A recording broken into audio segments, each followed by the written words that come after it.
और ये गौ रक्षक दो कौड़ी के फालतू साले साल भर गाय कटती है, बैल करता है, जब कहाँ होते हो ये लोग। बकरीद आने आते मुसलमानों को एक मंसूबा तरीके से घेरने की कोशिश की जाती है।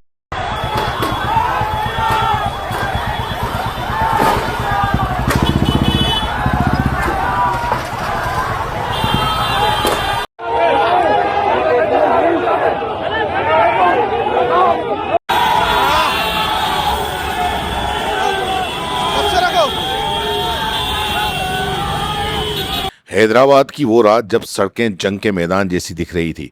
हवा में उड़ते पत्थर, भागती भीड़, सायरन बजाती पुलिस और बीच सड़क पर एक ट्रक जिसमें फंसा था एक डरा हुआ ड्राइवर। अफवाह उड़ी थी कि ट्रक में गोवंश ले जाया जा रहा है। देखते ही देखते कुछ लोगों ने ट्रक को घेर लिया, नारेबाजी शुरू कर दी। फिर पथराव और कुछ ही मिनटों में पूरा इलाका तनाव की आग में घिर गया। लेकिन कहानी यहीं खत्म नहीं हो जाती, क्योंकि इसके बाद में जो हुआ उसका वीडियो सोशल मीडिया प्लेटफॉर्म पर लाखों लोग देख चुके हैं। एक विधायक खुद ट्रक के पायदान पर चढ़ जाता है, भीड़ के बीच खड़ा हो जाता है और ड्राइवर को सुरक्षित बाहर निकालने की कोशिश करता है। आखिर कौन था वो और इस ट्रक में सच में क्या था? शनिवार देर रात हैदराबाद के गुड़ी मलकापुर इलाके में विवाद उस वक्त शुरू हुआ जब लोगों ने एक कंटेनर ट्रक को रोक लिया। शक जताया गया कि वाहन में मवेशियों को ले जाया जा रहा है, लेकिन बाद में सामने आई जानकारी के मुताबिक ट्रक में प्लाईवुड और कार्डबोर्ड सामग्री थी। आरोप है कि इसके बावजूद हंगामा बढ़ गया और पथराव शुरू हो गया। कुछ स्थानीय लोग भी मौके पर पहुंचे और माहौल धीरे धीरे हिंसक होता चला गया। देखते ही देखते दो पक्ष आमने सामने हो चुके थे। पुलिस पहुंची, लेकिन हालात इतने बिगड़ चुके थे कि स्थिति नियंत्रण के बाहर निकलती जाती है। वीडियो में दिखाई देता है कि ट्रक के आसपास बड़ी भीड़ मौजूद है, शोर शराबा, लोग चिल्ला रहे हैं। ट्रक लेकिन आगे बढ़ने की कोशिश कर रहा है। इसी बीच एंट्री होती है AIMIM के विधायक माजिद हुसैन की। सोशल मीडिया पर वायरल वीडियो के मुताबिक माजिद हुसैन ट्रक के दरवाजे के पास चढ़कर ड्राइवर के साथ खड़े दिखाई देते हैं और वाहन को वहां से निकालने में मदद करते नजर आते हैं।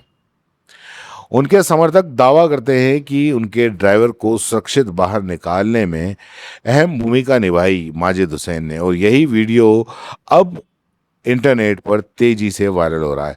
समर्थक इसके बहादुरी बता रहे हैं तो विरोधी सवाल उठा रहे हैं कि आखिर हालात वहां तक पहुंचे ही क्यों। लेकिन एक बात तो तय है कि वीडियो ने पूरे घटनाक्रम को राष्ट्रीय चर्चा में ला दिया। लेकिन अब जानते हैं कि आखिर माजिद हुसैन हैं कौन। मोहम्मद माजिद हुसैन AIMIM के वरिष्ठ नेता, हैदराबाद के नामपल्ली विधानसभा सीट से विधायक हैं। उन्हें पार्टी प्रमुख असदुद्दीन ओवैसी के करीबी नेताओं में गिना जाता है। माजिद हुसैन साल 2012 से 2014 तक ग्रेटर हैदराबाद नगर निगम के मेयर भी रह चुके हैं। कम उम्र में इस पद तक पहुंचने के कारण उन्होंने काफ़ी सुर्खियां भी बटोरी। स्थानीय राजनीति में उनकी सक्रियता और सीधे मैदान में उतरने वाली शैली अक्सर चर्चा में होती है। साल 2023 में विधानसभा चुनाव में उन्होंने नामपल्ली सीट से जीत हासिल की। उनका नाम पहले कुछ विवादों में भी सामने आ चुका है, जिसमें सरकारी राज कार्य में बाधा और पुलिस के साथ टकराव जैसे आरोप शामिल हैं। हालांकि समर्थक उन्हें जमीन पर सक्रिय और तेज तर्रार नेता मानते हैं।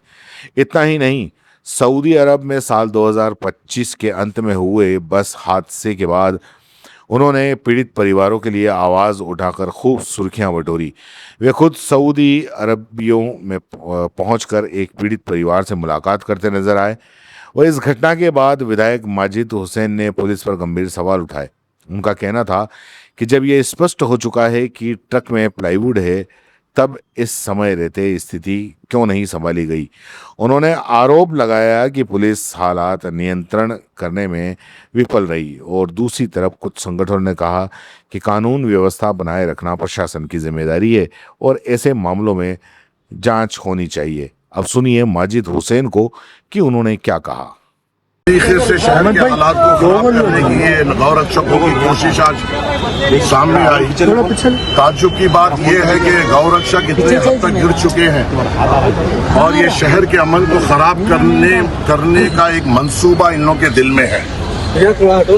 पहली बात तो ये है कि बहैसियत मुसलमान मैं खुद कह रहा हूँ कि हमारे दीन में सबसे बड़ी चीज ये भी आती है कि तुम्हें जो सरजमीन पे रहते हो वहाँ के कानून के हिसाब से भी चलना हमें जरूरी है। और जब इस कानून ने हमें ये कहा है कि गाय का प्रोटेक्शन है और गाय नहीं काटना चाहिए, तो मैं जिम्मेदारी से कह रहा हूँ कि कोई मुसलमान गाय को नहीं काटता है। और ये लोग खाली अफवाह फैला रहे हैं, शोशे उठा रहे हैं। और आज आसिफ नगर में एक प्लाईवुड की गाड़ी को इन्होंने गाय समझ लिया। आज प्लाईवुड की गाड़ी जो प्लाईवुड की गरीब लोग लेके आए थे उसको देख लेते हैं। वहाँ पे एक अफसाना करते हुए वहाँ पे हालात को खराब करने की कोशिश थी इनका और पूरा मंसूबा था।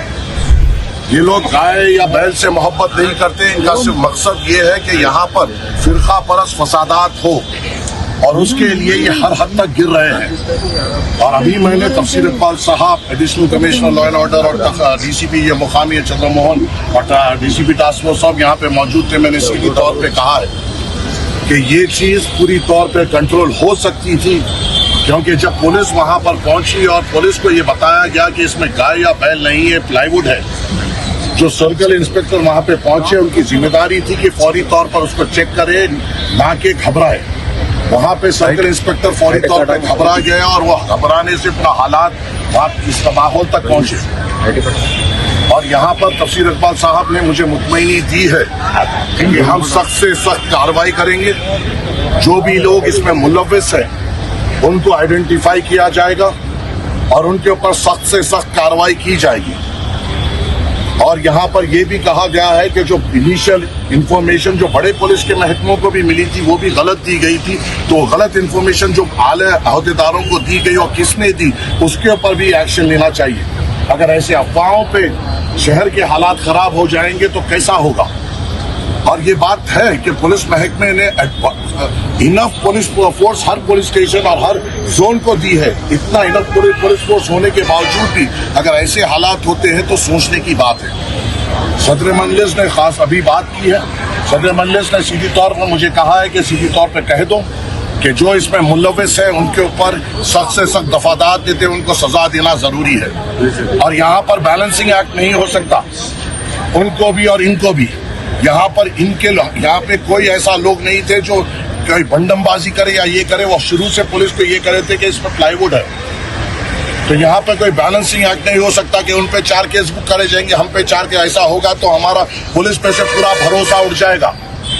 और मुझे यकीन है जो अहदेदारान ने मुझसे बात की है तफसीर इकबाल साहब ने, उनकी काबिलियत पर, उनके कमिटमेंट पर मुझे यकीन है कि वो लोग इस हालात का जायजा लेंगे। जो लोग इसमें मुलव्विस थे हालात को खराब करने में उनके ऊपर सख्त से सख्त कार्रवाई करेंगे। और मैं भी अपने तरफ से आप तमाम से भी गुजारिश करता हूं कि हमने हमेशा इस हैदराबाद शहर को अमन में रखा और हमारी जिम्मेदारी है इसको हमेशा अमन में रखने की। ये शहर हमारा है और हमेशा इंशाल्लाह अमन में रहेगा। कुछ गौरक्षकों की तरफ से हमारे दिलों में खटास नहीं आ सकती है। हमारी तरबियत इस हिंदुस्तान से मोहब्बत की है और इसके लिए हम जानिसार करेंगे। और ऐसे जो लोग फिरका परस्त ताकतें जो यहाँ पर हिंदू मुसलमान करना चाह रहे हैं, इनके मंसूबों पे इंशाल्लाह मुसलमान पानी फेरेगा इंशाल्लाह। कुछ इंजरीज हुए हैं क्या? इंजरीज देखिए, ड्राइवर जो था उसके ऊपर इंजरीज है, उसका भी इक़दाम लेगा, कंप्लेन ली जा रही है, सब हो रहा है। कुछ लोगों को अरेस्ट किया गया है भाई इसमें। अब यहाँ से सीसीटीवी फुटेजेस पूरे देख रहे हैं, पुलिस की कार्रवाई चालू है और पुलिस को हम देना चाहिए, कल तक का वक्त देना चाहिए कि वो क्या करती है क्या नहीं करती है। इंशाअल्लाह ताला अब तक तो मैं हूँ, कल से तो सुबह उसके बाद तो अब मेरी जितनी जिम्मेदारी थी यहाँ है, कल से तो सदर मजलिस संभालेंगे, तो इंशाअल्लाह ताला कोई बच नहीं पाएगा इंशाअल्लाह। हर साल का भाई, हर साल का यही हो गया है, जैसा ही बकरा ईद आती है ये लोगों का शुरू हो जाता है, साल भर पता नहीं रहता कहाँ रहते ये लोग, फिर ये हंगामे शुरू हो जाते हैं। ये लोग हिंदुस्तान के अमन को खराब करने की एक साजिश में रचे हुए हैं और हमें वैसे तो हिंदुस्तानी के हमें जिम्मेदारी है कि ये गौरक्षकें जो हिंदू मुसलमान करना चाह रहे हैं, मैं मेरे मुसलमान भाइयों के साथ उन हिंदू भाइयों को भी कहना चाहता हूँ कि आप यकीन रखिए कि कोई यहाँ पे गाय नहीं करती है जो ये लोग बताते हैं, और कोई ऐसी तरीके है जो अफवाहें ये लोग फैलाते नहीं। ये सिर्फ अपनी काबिलियत की बुनियाद पर ये अपने आप को हीरो नहीं बना सकते, ये फिरका परस्ती की बुनियाद पर भी हीरो बना सकते हैं। और इनके मंसूबों को इंशाअल्लाह ताला हिंदुस्तान का मुसलमान पानी फेरेगा इंशाअल्लाह।